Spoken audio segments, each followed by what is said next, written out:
cette présidentielle en Côte d'Ivoire, prévue pour 2025, il faut le souligner, hein, chers téléspectateurs, le jeu d'alliance politique ne cesse de se peaufiner au sein de l'opposition. Monsieur Isaac Kofi, quelle est votre grille de lecture par rapport à ce jeu d'alliance politique observé de façon accrue en Côte d'Ivoire?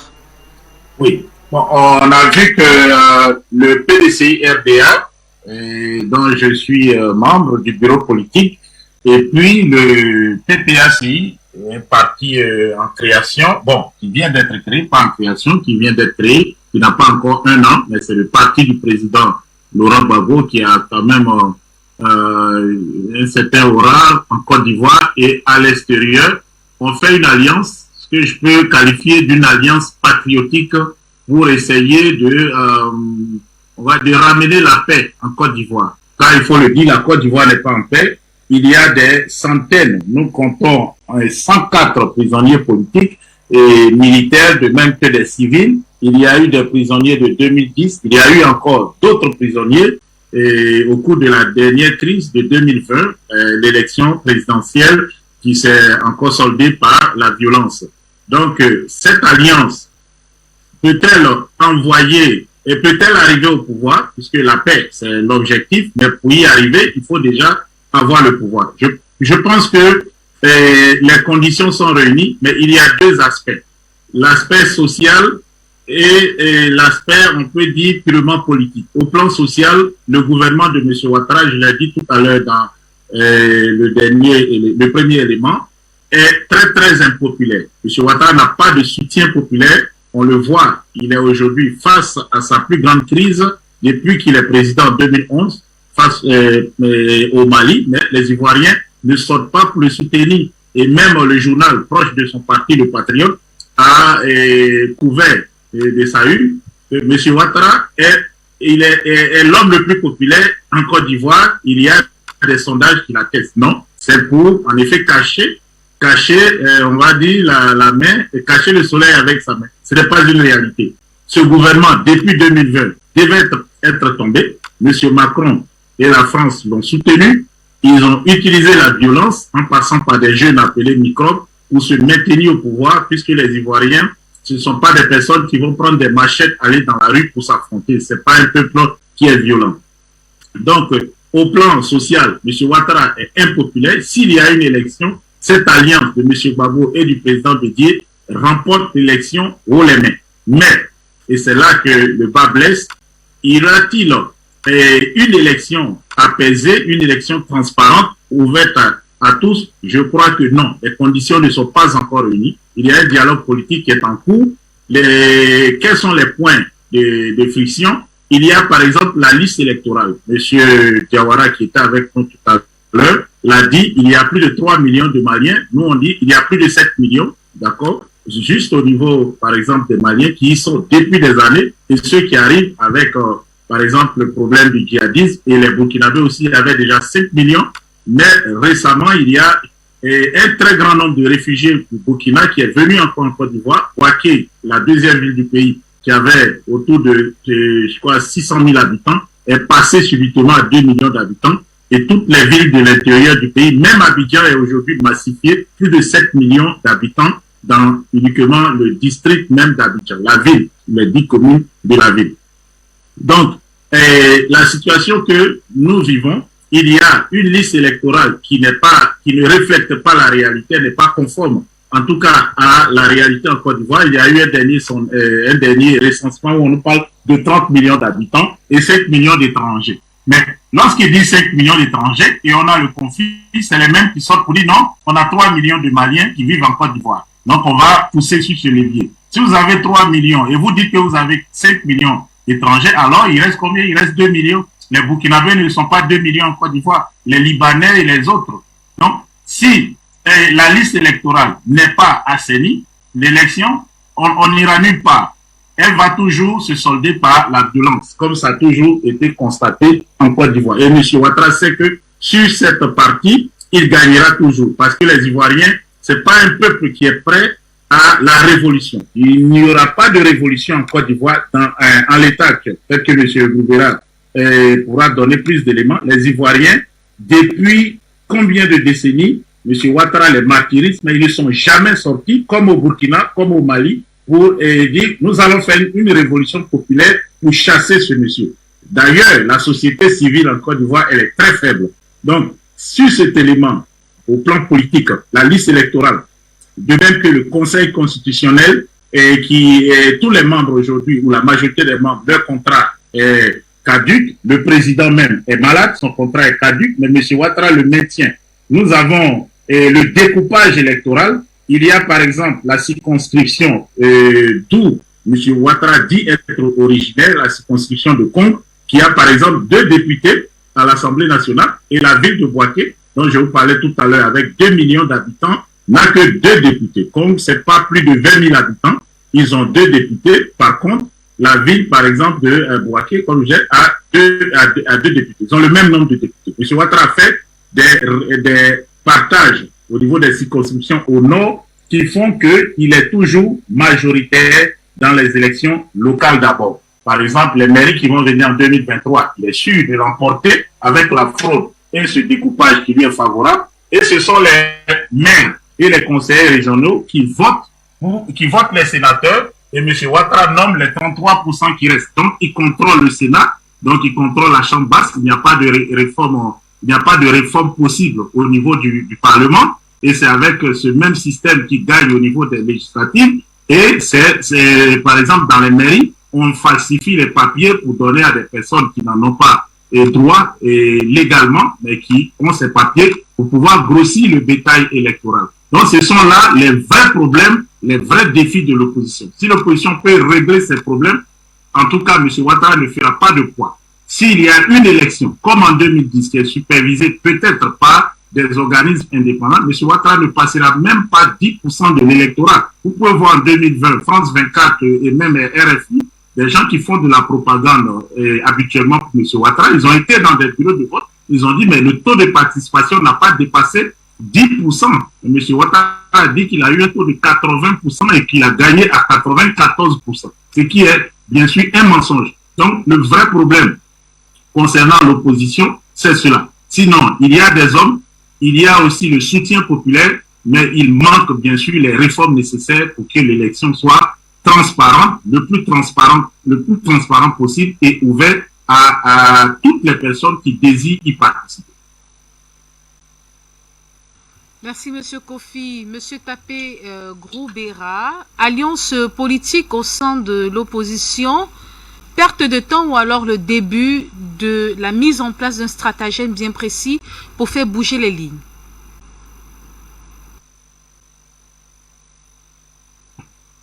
Activez votre micro, M. Tapé Goubera. Oui, donc je disais, madame, je pense que la situation, j'ai l'impression, ça c'est une impression personnelle, qu'il y a une forme de naïveté au niveau de l'opposition. Je le dis tout simplement. M. Ouattara n'est jamais arrivé au pouvoir, n'a conquis le pouvoir que par la violence. C'est pas moi qui le dis. M. Nicolas, dans son livre, à la page 102, le dit. Hein, il dit, on a dégagé Laurent Gbagbo, on a installé Ouattara. Donc ça, c'est en 2011. En 2015, il y avait donc l'arrêt du 6 octobre 2000 qui faisait que en 2000, M. Alassane Dramane Ouattara ne peut pas être candidat, ou l'arrêt, ce qu'on appelait l'arrêt Tiakone, qui est inscrit au journal officiel sur le numéro 40 du jeudi 12 octobre 2000. Cet arrêt n'a pas été abrogé. Ouattara s'est présenté comme un candidat dérivé. Et on sait en 2020, il s'est présenté encore comme un candidat par nécessité, qui est contraire à un des éléments de la Constitution, notamment l'article 50, qui dit qu'aucune section, aucun individu ne peut prendre, n'a s'approprier, comment je vais dire, la souveraineté de l'État. La souveraineté appartient au peuple de Côte d'Ivoire. Donc nous avons un tel monsieur qui véritablement fait fi des lois. Et nous avons vu en 2020, il n'y a pas longtemps, comment il s'est comporté. Et on va pas loin. Prenons le cas de le 6 août dernier. Avant ça, le 14 juillet, le président Henri Konan Bédié, le président Laurent Gbagbo se sont déplacés sur son invitation. C'est ce que nous avons appris. On a vu une forme d'amitié et autres, tout ça, etc., les rires, etc. Au sorti, on a vu une petite déclaration pour dire que ça allait se poursuivre. Nous attendions le 6 août des décisions fortes. Je rappelle à toute fin utile que la notion de grâce, nous l'avons démontré sur votre chaîne, on peut même le démontrer. Le président Laurent Gbagbo ne peut pas être gracié parce qu'il n'a jamais été condamné. Ça, il faut que les gens le retiennent. Au niveau du droit. Nous avons donc, au niveau du droit, le président Laurent Gbagbo ne pouvait pas être condamné. Donc, on a fait la démonstration. Donc, ce n'est pas donc une grassesse, je sais pas une petite, je ne sais pas comment on peut l'appeler, qui devait servir. Nous avons des gens, tout à l'heure, mon frère Isaac Kofi a dit qu'il y a plus de 102 prisonniers politiques. Toutes ces personnes-là, on devait prendre des mesures parce qu'on voulait véritablement aller à la paix. Vous voyez, tel n'a pas été le cas. On a vu M. Ouattara faire un satisfait en présentant même la Côte d'Ivoire comme étant ce pays où tout le monde travaille, alors que, au vu des statistiques, la Côte d'Ivoire, dans un article que j'ai fait, je l'ai démontré, nous avons à peine près de 285 personnes 1000 personnes qui travaillent. Donc, ça représente à peine 3 personnes au niveau des nombres actifs et une personne sur 100 au niveau de la population ivoirienne, puisque nous comptons plus de 27 millions. Donc, nous avons donc en face quelqu'un qui veut rester au pouvoir, qui veut mourir au pouvoir, ou bien qui veut se faire succéder par son petit frère, qui n'utilise pas les moyens légaux. Sinon, Ouattara ne serait même pas là, puisque d'abord en 2010, il ne pouvait pas être candidat, puisque la mesure qui a été prise, c'est pour les élections de 2005. Il a été candidat, il a tout fait, il a utilisé la France, et la France est venue, elle a balayé, comme Nicolas Sarkozy l'a dit dans le livre que je vous ai montré, il s'est installé. En 2015, la même chose, vous voyez, c'est un monsieur qui adore tricher. Un tel monsieur, est-ce qu'il faut encore dire que les stratégies, je vais dire, légales pourront avoir effet sur lui? Non, M. Ouattara adore ça, parce que c'est lui qui va choisir celui qu'il veut comme candidat.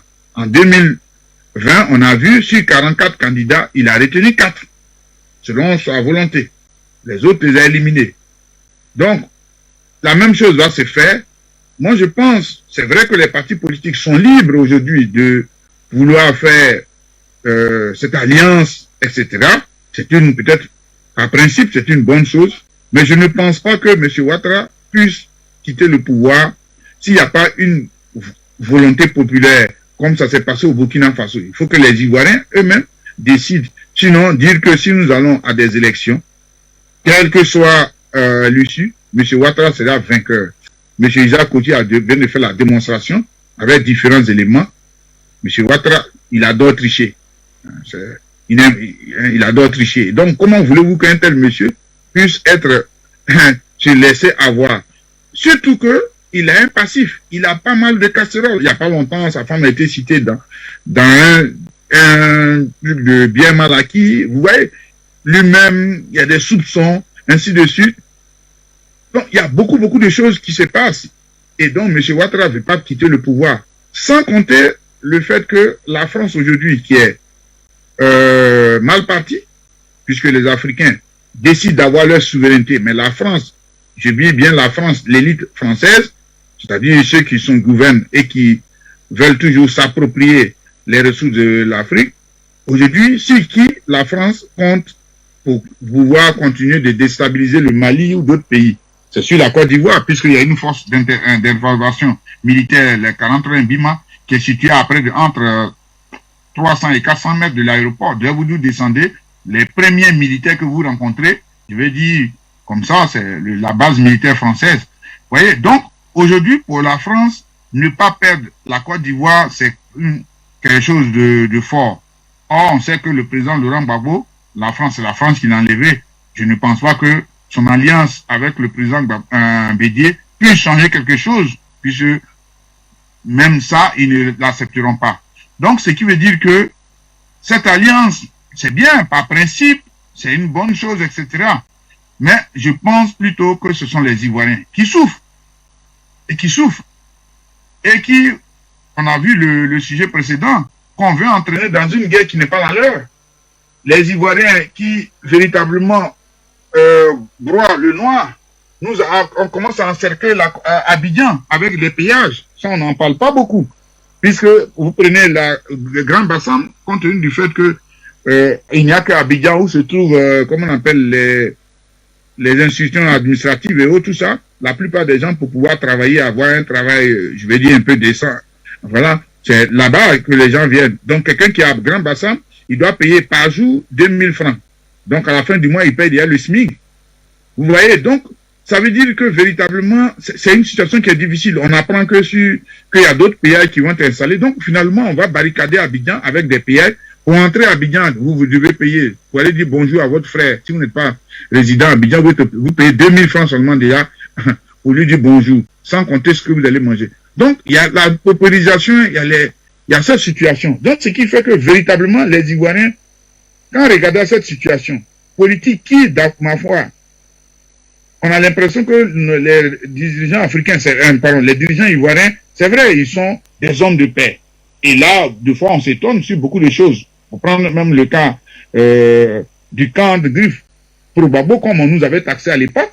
Ce camp Pro-Gbagbo, c'est nous qui avons été des victimes, puisque le président Gbagbo et le ministre Blé Goudé ont été envoyés à La Haye. Il y a eu un camp qui a été jugé, mais le deuxième camp n'a jamais été jugé jusqu'à ce jour. Et c'est quand même ce camp-là qui continue de parler de réconciliation. Et c'est pour ça que moi, je suis d'accord qu'il y ait la réconciliation, mais il y a un préalable. Et le préalable, c'est d'abord la vérité, la justice et ensuite la réconciliation. C'est vraiment cette étape-là. Donc, pour dire que finalement, cette alliance, c'est vrai, elle se fait politiquement, c'est une bonne chose, etc. Mais je ne pense pas qu'elle puisse ébranler M. Ouattara parce que déjà, lui, il est dans une logique, il n'a même pas le droit d'être candidat, il ne peut pas être candidat en 2020, il ne peut même pas être candidat en 2025, mais il va le faire. Et lui, il n'attend que la scène de l'opposition pour se positionner. Et puis, certainement, il doit choisir un ou deux qu'il pense pouvoir faire. Il peut même, déjà, il a commencé avec cette histoire de grâce qu'il aurait pris, que je dis, juridiquement, qui ne tient pas du tout. Je pourrais peut-être faire encore la démonstration pour ceux qui le veulent. Mais en prenant ça, c'est une manière de distraire. Déjà, ça veut dire de facto, le président Gbagbo est éliminé. Si on veut s'en tenir à sa logique. Vous voyez, déjà, le 6 août, il a commencé à faire la politique, alors que c'était un lieu de rassemblement. Donc, en éliminant déjà le président Laurent Gbagbo, Merci, Monsieur Tapé Grobera, pour cette intervention. Monsieur André Christelle Fanga, pour certains membres de la société civile, le président ivoirien n'a pas été à la hauteur des attentes depuis plusieurs années, soulignant les conditions exécrables de vie de population ivoirienne. Je reprends les termes de certains membres de la société civile. Est-ce une exagération de leur part ou alors, selon vous, pour partager cet avis? Madame Céleste Capel, donnez-moi un seul résultat positif de M. Alassane Dramane Ouattara. Un seul résultat positif de M. Alassane Dramane Ouattara, si vous en connaissez. Il a conseillé 125 pays, comme il le dit lui-même, dans le monde, en tant que directeur adjoint de FMI. Tous les pays là sont dans la pauvreté. Grand conseiller économique, n'est-ce pas?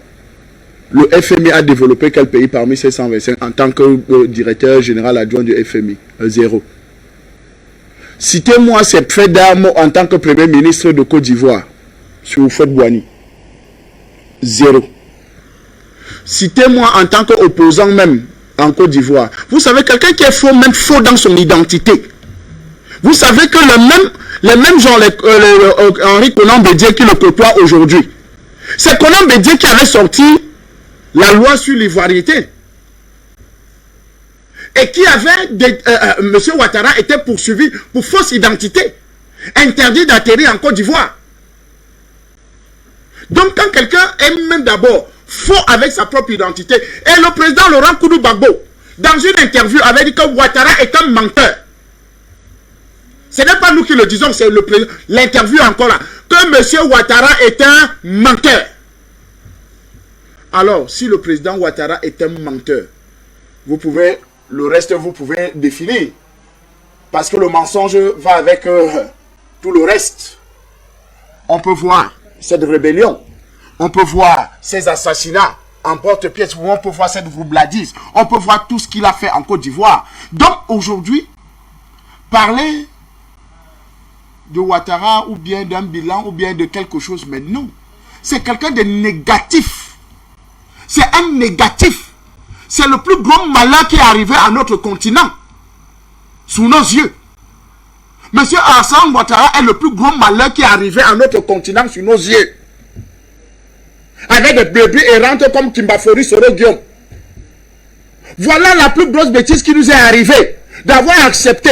Et je crois que le président Laurent Koudou-Gbagbo a regretté pourquoi Tambo Belki lui avait donné le conseil d'accepter que M. Alassane Dramane Ouattara soit candidat.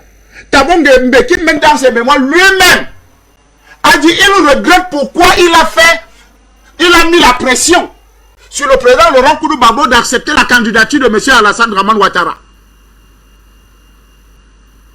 Les Ivoiriens eux-mêmes, d'ailleurs les peuples maliens aujourd'hui là, ces maliens là aujourd'hui, ils regrettent d'avoir soutenu M. Alassane Dramane Ouattara. Parce que parmi les dozos, parmi les Komso, parmi les soldats de la rébellion, il y avait des Maliens.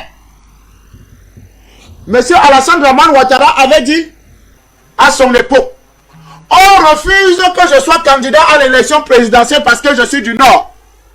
Parce que je suis musulman. Il faut que toute la communauté musulmane se réunissent.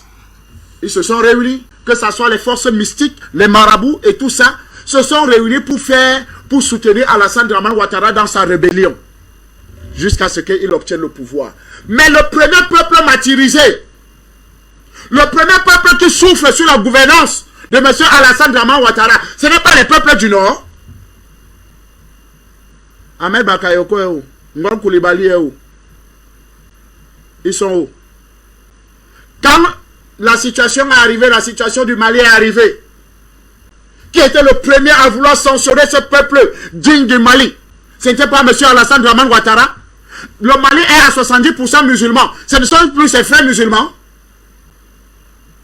Que M. Ouattara a demandé d'affamer, de fermer les frontières, de permettre qu'on ne collabore plus avec le Mali. Quand nous parlons, la Côte d'Ivoire a eu le malheur. L'Afrique a eu le malheur d'avoir un fils comme celui-là. Donc quand nous faisons le bilan de ce monsieur, il est extrêmement négatif. Quand même, vous avez premier mandat, je crois que c'est Tapé Goubera qui l'a expliqué tout à l'heure, candidat au forceps. Deuxième, c'était aussi comme ça. Troisième, au forceps. Et tout ça accompagné de cadavres. Tout ça accompagné du sang. Vous vous attendez à quoi? À quel résultat? À quelqu'un qui patauge dans le sang. Qui patauge dans le sang. Vous attendez à quel résultat? Parce qu'aujourd'hui, on essaie de nous dire que non, réconciliation. Est-ce qu'il peut y avoir réconciliation sans la vérité? Est-ce qu'il peut y avoir réconciliation sans la justice? Est-ce qu'il peut y avoir tous ces différents éléments-là pour que les Ivoiriens se retrouvent sans qu'un brin de vérité ne soit posé sur la table? On a fait un procès de 10 ans. Finalement, la CPI dit le président Laurent Koudou-Gbagbo est innocent, Blé Goudé est innocent. Alors, c'est deux camps qui s'affrontaient, non? Si un camp est innocent, ça veut dire que le deuxième est comment? Coupable. Pourquoi la justice ne se saisit pas de ce dossier? Pourquoi la CPI ne fait pas les enquêtes? Ils ont promis qu'ils vont faire les enquêtes dans l'autre camp. Jusqu'à maintenant, on ne voit rien. Nous savons que Ouattara est l'une des plus, donc la plus pire des calamités qui nous est arrivée à ce 21e siècle. Avec son bataillon, des hommes et des femmes qui l'ont accompagné dans cette sottise, dans cette bêtise humaine-là, pour la quête du pouvoir absolu. Marcher sur les hommes, sur les cadavres pour obtenir le pouvoir. Et je sais que M. Ouattara sera encore candidat en 2025 parce qu'il a déjà tout muselé. Parce que tout ce que vous avez vu au 62e anniversaire de l'indépendance de Côte d'Ivoire, toutes ces mesures qui ont été prises, c'est la campagne. Il est en campagne. Augmentation de salaire, augmentation de ceci, augmentation de cela, c'est la campagne. Oui, monsieur. Et quand on dit, c'est Tapé Goubera qui le rappelait encore par rapport à la condamnation du président Laurent Koudou-Gbagbo, ou bien, soi-disant, la grâce présidentielle. Mais non, soyons sérieux. Quelqu'un qui n'a pas été condamné, vous le graciez comment? Ce n'est pas possible. Nous savons tous que le soi-disant braquage de la BCAO, mais c'est le commandant IB et M. Kimbafori Sorogum. On a la vidéo où ils se partageaient cet argent dans les chambres, dans une chambre. Après la casse. On a la vidéo où ils se vantaient avec cet argent. Donc aujourd'hui, quand nous parlons, vous me posez la question de savoir le bilan de M. Alassane Dramane Ouattara, est-ce qu'il n'a pas fait... Mais monsieur est extrêmement négatif. Et je pense qu'il faut que les Ivoiriens, qui ne pensent pas que c'est une élection qui va régler le problème. Et d'ailleurs, ça me fait sourire, car des soi-disant, excusez-moi, hein, moi je ne fais pas dans la langue de bois, que les Gbagbo et les Bédié là arrêtent leurs conneries qu'ils font là. Oh, alliance PDCI, PPACI. La même alliance n'a pas eu lieu il y a de cela quelques années. Ils n'ont pas fait il n'y avait pas alliance Bédié Ouattara. Il n'y a pas eu alliance Gbagbo Ouattara. Il n'y a pas eu ces alliances-là. La scène politique ivoirienne est où? Que ces gens-là dégagent. On n'a plus besoin de ces gens d'individus qui ne pensent que qu'à eux. Qui ne pensent qu'à leur posture, à leur personnage. Mais ils ne pensent pas aux Ivoiriens. Comment on va continuer à faire la politique avec ces trois personnages-là doivent disparaître de la scène politique ivoirienne? Pour qu'au moins la Côte d'Ivoire commence à respirer. Parce que si les trois personnages-là continuent à rester au pouvoir ou bien dans le cercle de décision politique de la Côte d'Ivoire, alors là, la Côte d'Ivoire ne sortira pas de l'auberge.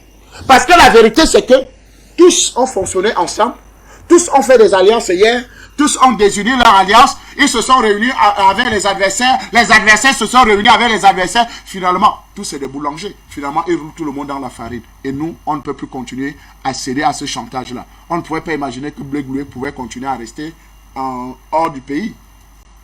On ne pouvait pas croire que M. Alassane Dramane Ouattara allait continuer à maintenir des gens de la crise post-électorale, malgré la libération à la CPI du président Laurent Gbagbo, n'est-ce pas? Si en 2010, des gens étaient des partisans, il y a ceux qui étaient des partisans et ceux qui sont des militaires, parce que les gens, il ne faut pas confondre. Les militaires qui défendaient l'État de Côte d'Ivoire, c'est les militaires qui appartiennent à l'État de Côte d'Ivoire et non au camp Laurent Gbagbo. C'est des militaires ivoiriens. Donc la Côte d'Ivoire est en prison, dans la prison de M. Alassane Dramane Ouattara. Donc M. Alassane Dramane Ouattara a mis la Côte d'Ivoire en prison. Et si les Ivoiriens eux-mêmes ne veulent pas libérer leur pays, qui va les libérer? Général Issa Diawara, finalement on vous retrouve. On a eu des petits soucis voilà, de liaison avec vous. Général Issa Diawara, des observateurs soulignent que le peuple ivoirien est malheureux, abandonné à son propre sort. Quelle lecture en faites-vous, Général Issa Diawara?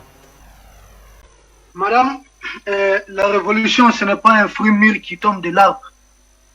Vous montez, c'est à vous de cueillir le fruit. Le peuple ivoirien, je ne pense pas que c'est un peuple malheureux. Le peuple ivoirien doit simplement s'assumer, c'est de cela qu'il est question. C'est pourquoi le contournement, vous savez, il faut que l'Afrique sorte de l'école occidentale. Dire de vous, oui, il faut l'élection, il faut être légitime, il faut être comme ça. Vous savez, nos constitutions là sont taillées, sont des constitutions élaborées par l'Occident, madame, ou des constitutions qui sont validées au niveau de l'Occident. Ce sont des constitutions qui ne font que l'affaire de la France. Vous ne pourrez avoir aucune voix qui puisse permettre au peuple ivoirien d'accéder au pouvoir. Vous avez cette élection qui va se jouer en Côte d'Ivoire en 2025, probablement. Parce que moi, je pense que si Ouattara se voit coincé, il pourra reporter cette élection. Si Ouattara décide de reporter cette élection, est-ce que l'opposition ivoirienne est préparée pour dire non, pour l'en empêcher? Est-ce que l'opposition ivoirienne est préparée? Je ne crois pas beaucoup. Madame, je pense que l'élection de 2025 en Côte d'Ivoire, c'est la revanche de l'élection, en tout cas ce qui s'est passé en 2010-2011 du côté de la Côte d'Ivoire. Madame, c'est une élection qui va opposer les panafricains et les valets de la France. Ce n'est pas une élection ivoirienne en tant que telle. Ce sont les Africains de la Côte d'Ivoire qui vont voter. Mais c'est une élection, en tout cas, qui va engager la destinée de l'Afrique comme le combat qui se passe au Mali. C'est une élection. Il y a deux pays qui vont connaître des élections à dimension africaine. C'est la Côte d'Ivoire, c'est le Sénégal, avec M. Sonko opposé à Macky Sall. Et en Côte d'Ivoire, soit c'est le camp des panafricains porté par le président Gbagbo et son alliance et le président Bédié. Mais moi, ce que j'aimerais dire à l'opposition ivoirienne, il y a des politiciens ivoiriens ici qui me suivent, avec qui me co-panélisent, Isaac Kofi et autres. Prenez vraiment mes critiques comme, en tout cas, une contribution. L'opposition ivoirienne à présent n'est pas encore réunie, ne s'est pas encore retrouvée. L'opposition ivoirienne ne se limite pas à nos deux papas, Gbagbo et Bédié. Il faut aller au-delà. Vous savez ce qui fatigue la Côte d'Ivoire? C'est surtout cette question de Djoula. Ils savent de quoi je parle, les populations du Nord. Comment gagner cette bataille? M. Gbagbo, il a déjà son électorat. Le président Bédié a déjà son électorat. Les deux peuvent gagner. Mais on a besoin maintenant de notre électorat. Et là où il faut faire du mal à M. Ouattara, c'est de gagner une partie de l'électorat du Nord. En quoi faisant? Allez chercher votre fils Guillaume Soro. Discuter avec lui. Il faut fédérer. Même l'autre, la Blé Goudé, on peut le récupérer. C'est pas un problème. Mais il faut avoir le courage. Des alliances comme ça, au Mali, n'oubliez pas, des gens qui ne se parlaient même pas ont été obligés de se mettre ensemble pour déposer IBK. La France a travaillé à ce que les opposants même soient divisés entre eux, que la réconciliation entre opposants soit quasiment impossible. Montrons à la France que nous sommes forts, que nous sommes intelligents, que nous pouvons nous regrouper, quelle qu'en soit la barrière. Madame, c'est de cela qu'il est question.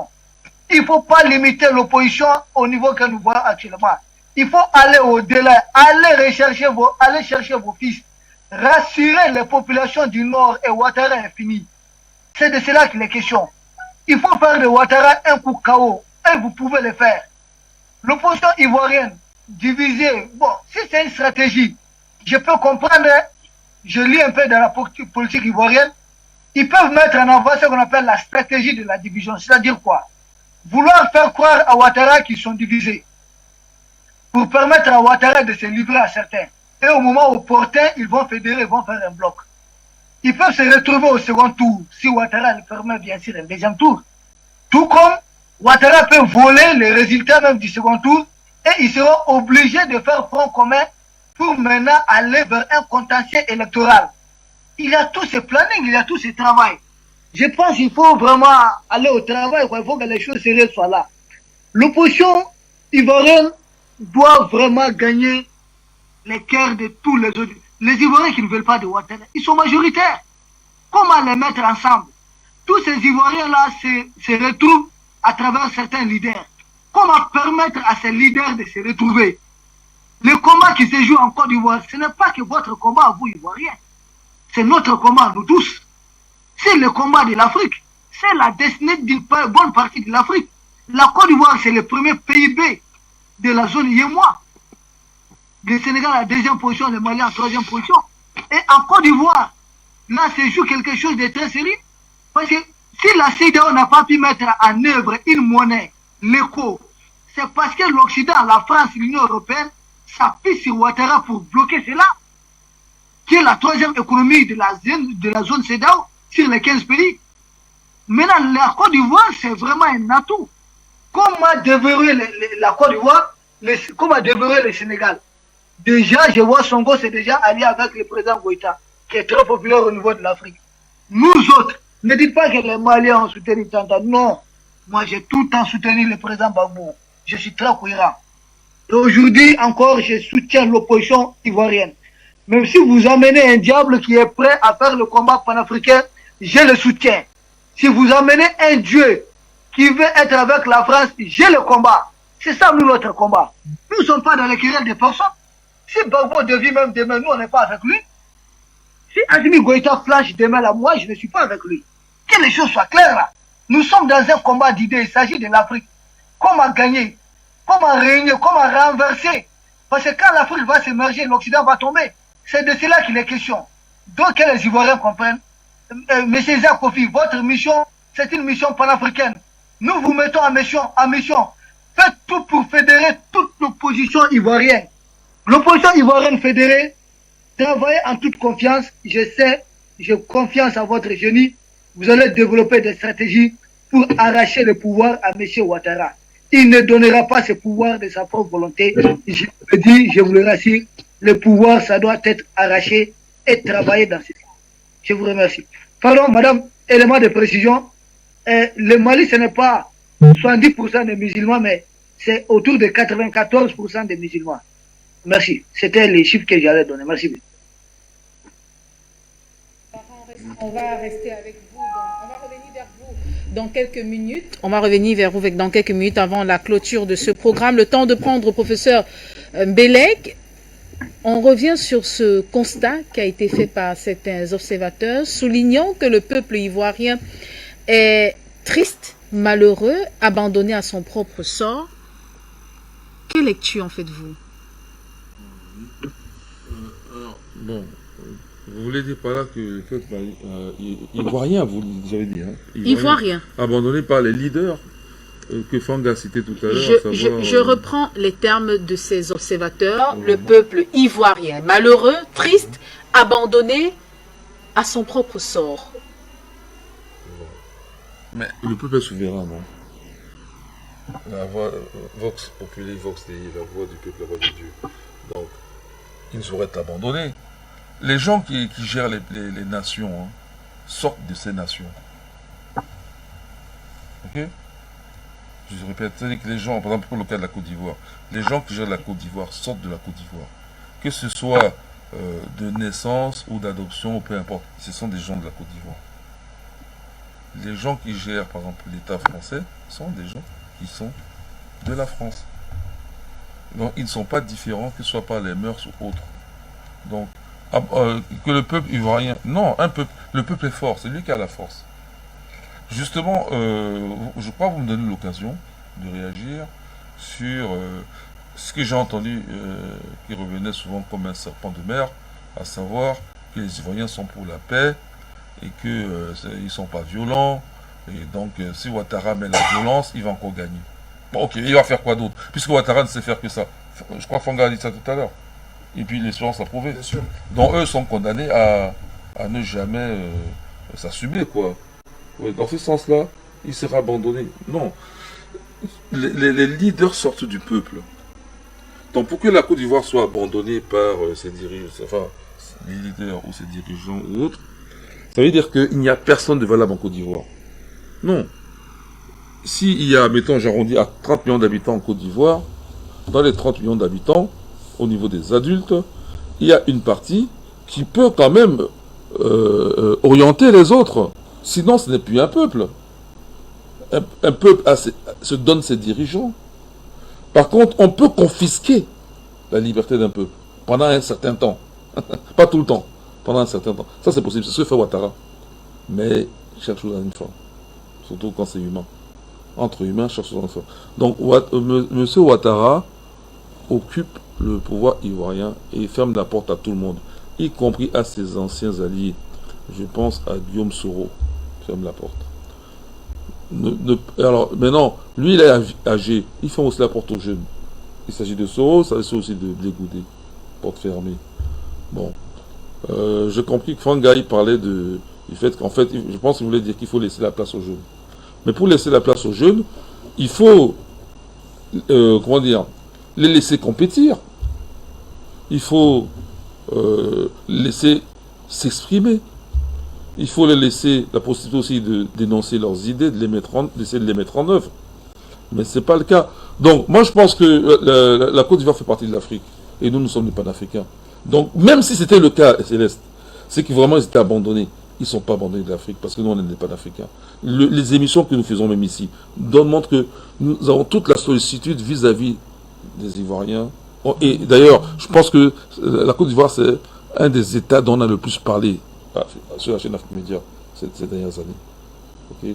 On était là nuit et jour, pas moi personnellement, enfin, même devant mon petit écran, mais je parle de tous les camarades compagnonnistes qui soient sur le plateau, sur Zoom, on défendait la liberté en Côte d'Ivoire. Donc, comment ça se fait que Ouattara est encore là? Est-ce qu'un individu peut vaincre toute une nation? En fait, le problème, c'est Ouattara, puisque en 2025, on aimerait qu'il ne soit plus là. Il ne devrait même pas être là. Déjà en 2020, puisqu'il n'avait pas droit à un troisième mandat. Il a usurpé, il a marché sur des cadavres, Il y en a même Toussaint, là. Kofi Toussaint, on a même tapé sur sa tête après avoir tranché, comme dans un ballon de football. Donc, la question c'est, comment se débarrasser de M. Ouattara? Eh bien, il y a, number one, le courage. Arrêtez de faire les poltrons, les lâches. Il faut arrêter. Un Africain n'est pas un lâche, n'est pas un poltron. Je répète, si l'Africain était lâche et poltron, il n'y aurait pas d'humanité hors d'Afrique. Parce que aller à l'aventure, quand vous êtes né en Afrique, aller à l'aventure du reste du monde, il y a des bêtes sauvages même qui peuvent vous attendre là-bas, vous ne savez pas ce qui vous attend. Donc, il faut être courageux pour aller à l'aventure. Surtout, faisons pas d'anachronisme. C'est pas d'aujourd'hui. Il y a 100 000 ans, il y a 200 000 ans. Voilà. Bon, alors, donc, nous ne sommes pas des lâches.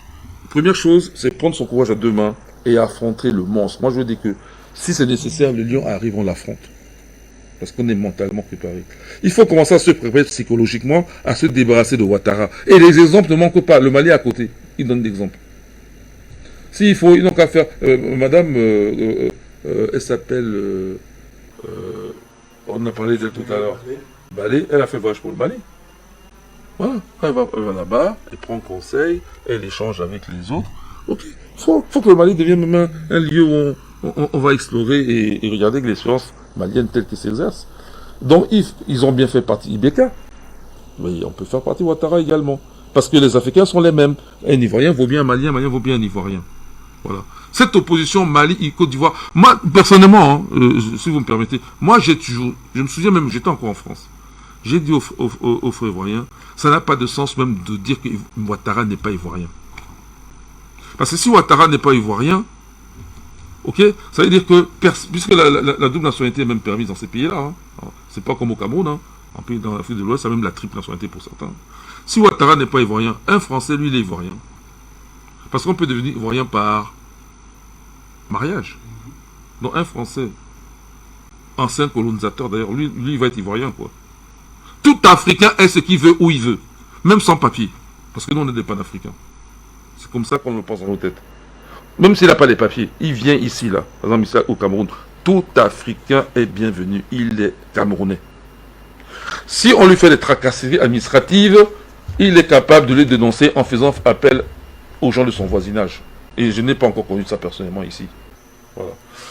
Nous avons ici à Douala, pour parler ici, Douala, quartier Congo, Madagascar, Dakar, même plus encore, Congo, etc. Tout ça. Koumassi même. Koumassi c'est au Ghana. Hein. Mais on a le quartier Koumassi, ici à Douala. Donc tout ça montre, j'ai même appris que même en Guinée, ils ont le quartier, un quartier qui s'appelle Cameroun.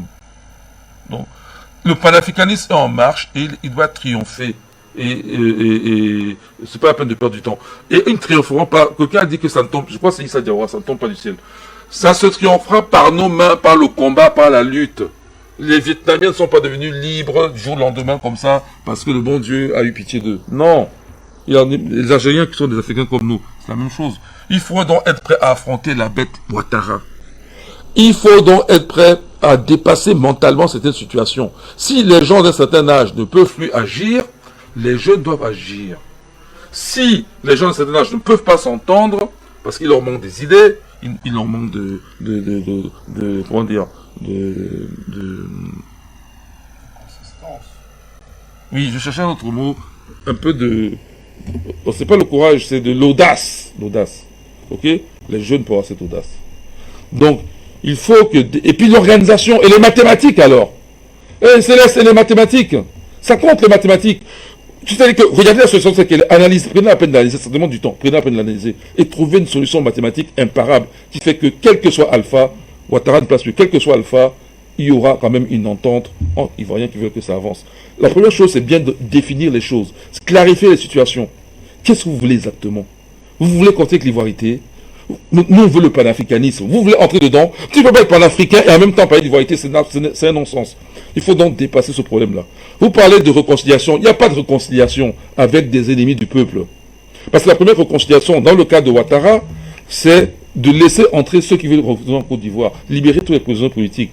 La première réconciliation, c'est quoi? C'est tout simplement arrêter, à chaque fois que quelqu'un veut exprimer une opinion inverse, de le mettre en prison, et arrêter aussi de créer des oppositions entre Africains.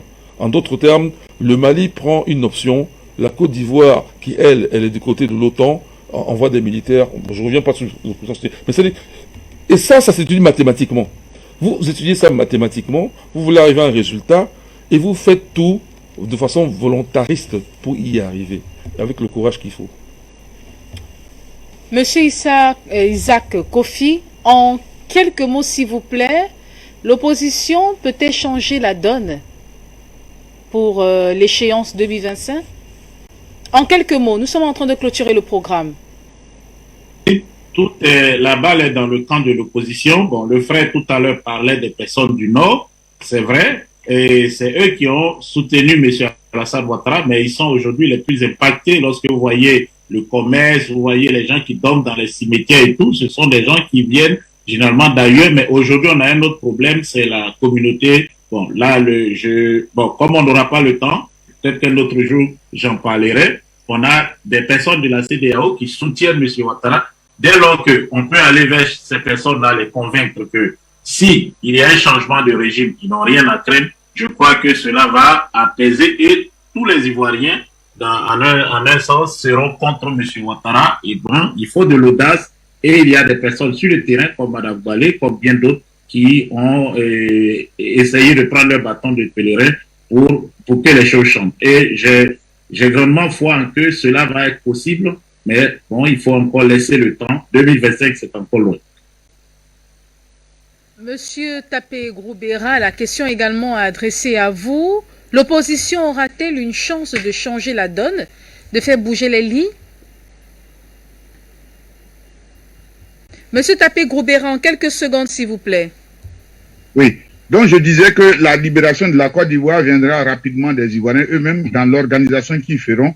L'opposition joue certes son rôle, mais je ne pense pas, avec tout ce que nous avons vu depuis 2011, de l'arrivée de M. Ouattara au pouvoir, et l'exemple de 2020 est là, il est récent, qui montre que M. Ouattara aime la violence. Il n'y a que le peuple souverain qui véritablement décidera, bien organisé, de pouvoir dire à M. Ouattara, comme on a dit à M. Blaise Compaoré, trop c'est trop.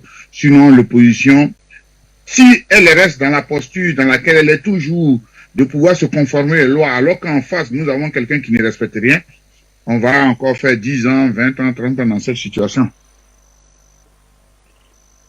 Monsieur Issa Diawara, l'opposition pour l'échéance 2025, notamment la présidentielle, est-ce que l'opposition aura une chance de gagner, si on peut le dire de façon triviale? 2025, l'opposition a deux chances de gagner. Première chance, d'abord, c'est dans les urnes. Et si Ouattara triche dans les urnes, ça va trouver que la campagne présidentielle a mobilisé déjà du monde derrière chaque leader. Donc, ça va dépendre des leaders. Ils acceptent tout simplement. Et là, ils auront la deuxième chance. Il s'agit carrément de faire respecter les résultats des urnes. C'est-à-dire quoi? C'est un soulèvement populaire. Donc, l'opposition a deux chances pour pouvoir gagner, pour faire partie de M. Ouattara. Dans les urnes, tout complément, et ça peut aussi se gagner au niveau de la Russie, il faut arracher le pouvoir, c'est tout. C'est à vous. Un homme violent comme Ouattara, vous allez le gagner aux urnes comment? Il n'a jamais gagné aux urnes. Donc vous ne vous attendez pas à un résultat des urnes. La seule chose, et d'ailleurs, il n'y aura pas d'élection en 2025, c'est loin, il y aura un nouveau gouvernement, il y aura un nouvel État en Côte d'Ivoire avant 2025. Tout ce que vous voyez là, ce n'est que les derniers soubresauts d'un poulet qu'on a coupé la tête. Ce n'est qu'une petite agitation. Donc la Côte d'Ivoire doit s'apprêter qu'ils auront un nouveau gouvernement, un nouveau président avant 2025. Et la seule chose qu'ils doivent faire attention, c'est que on ne reproduise pas la même bêtise de 2010.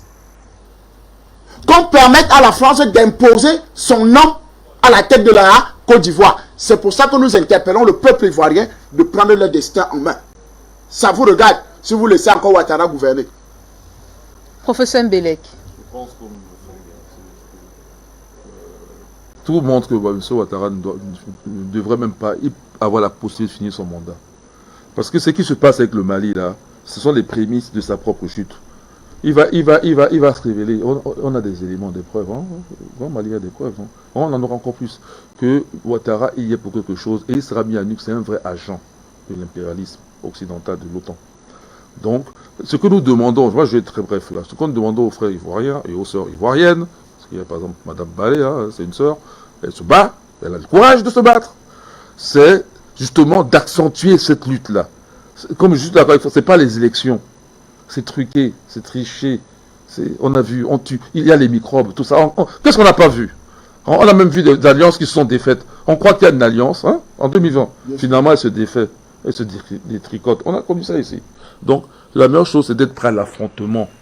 C'est ça. Mais on ne va pas éviter ça. Hein. Maintenant, l'Afrique doit lutter. Oui, il faut donner de son corps, lutter. On ne veut plus l'esclavage. Donc, M. Ouattara est un esclavagiste qui travaille pour les esclavagistes. Ou alors, bon, moi je ne peux même pas dire que c'est un nègre de champ, de maison. Je ne peux même pas dire ça. Parce que dans le nègre de maison, il y a nègre. Pour moi, ce n'est même pas un nègre. Il n'est pas de souci. Donc, on ne veut plus l'esclavage. Donc, il faut que les joueurs soient prêts à l'affrontement. Mais pas nordistes contre sudistes, ivoiriens contre pas. Non, on est des Africains, des panafricains, point. On veut la liberté de continent africain. Et Ouattara n'est pas un Africain. Et pas seulement Ouattara, tous ceux qui sont avec tous ces endocolons là. Donc, il faut l'intelligence. Et l'intelligence est boostée par les mathématiques, comprises par les Africains. C'est un plan imparable. Prenez le temps.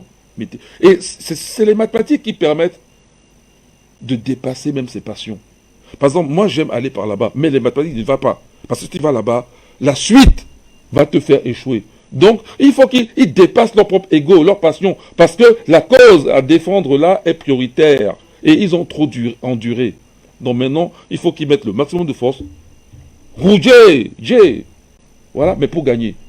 Voilà. Et c'est une question de mathématiques et d'intelligence, avant tout. Merci, monsieur. Et excusez-moi aussi, un autre mot.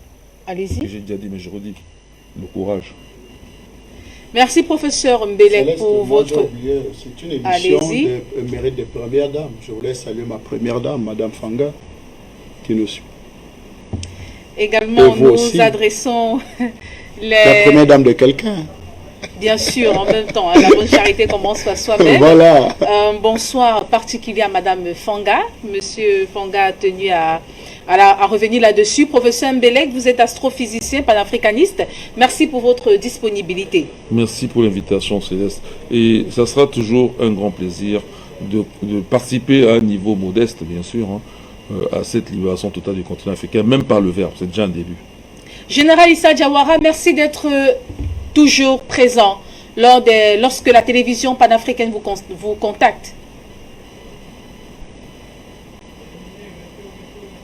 Merci, Monsieur Issa Diawara, pour votre participation dans le cadre de ce programme Mérite panafricain des Premières Dames. Vous êtes analyste politique, mais également panafricaniste. Monsieur Issa Kofi, analyste politique, merci une fois de plus d'être là. Alors, merci également, Monsieur Issa Kofi, qui est analyste politique. Merci pour vos différentes analyses ou alors interventions dans le cadre de ce programme. Monsieur Tapré Groubera, vous êtes enseignant-chercheur. Merci une fois de plus pour votre disponibilité. Monsieur André Christelle Fanga, analyste politique, directeur de publication de la Dépêche de Midi. Merci une fois de plus. Oui, merci de m'avoir invité. Et c'est ici que nous mettons un point final à ce programme, chers téléspectateurs. Merci infiniment pour votre extrême fidélité. Merci à tous les internautes pour leur participation active à travers nos différentes plateformes YouTube, mais également Facebook. C'est ici que nous mettons un point final, on l'a dit. À très vite pour un nouveau numéro du Mérite panafricain des Premières Dames. Au revoir.